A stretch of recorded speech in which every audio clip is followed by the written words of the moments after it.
Molweni ekuseni iqela lika-Abudi.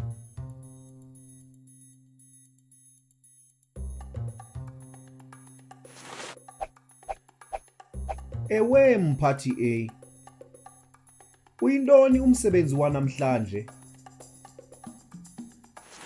Kufanele sisebenze kunye. Kukho inkunkuma eninzi kakhulu elwandle. Yintoni esiza kuyenza?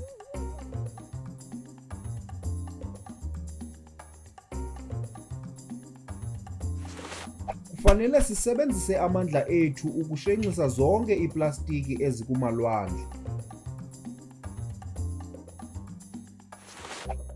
Ndinganceda. Ndiza kuphakamisa iiplastiki.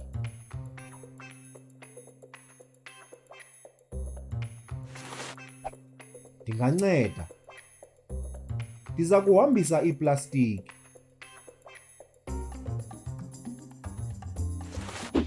Ndinganceda. Ndingakwazi ukulungisa iiplastiki ebezisetyenzisiwe ukuze zibe nokusetyenziswa ekwenzeni izinto ezintsha. Ndinganceda. Ndingakwazi ukwenza izinto ezintsha ngeeplastiki.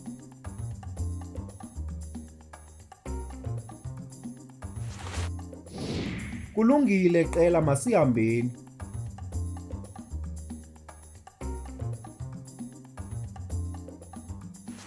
Ziiplastiki ezininzi kakhulu. Asikwazi ukukwenza sodwa oku.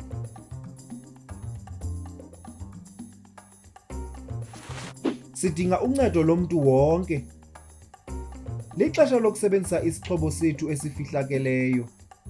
Imfundo. Hamba qela, hamba.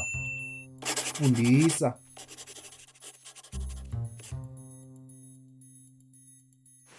Sikwenzile. Ngoku wonke umntwana uyakwazi ukulungisa iiplastiki ebezisetyenzisiwe ukuze zibe nokusetyenziswa ekwenzeni izinto ezintsha. Sisindise ihlabathi kwakhona.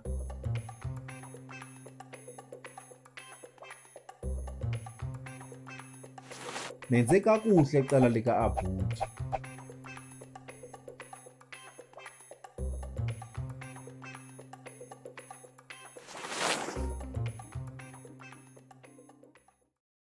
You can also visit our website to see what other language learning materials we have to offer.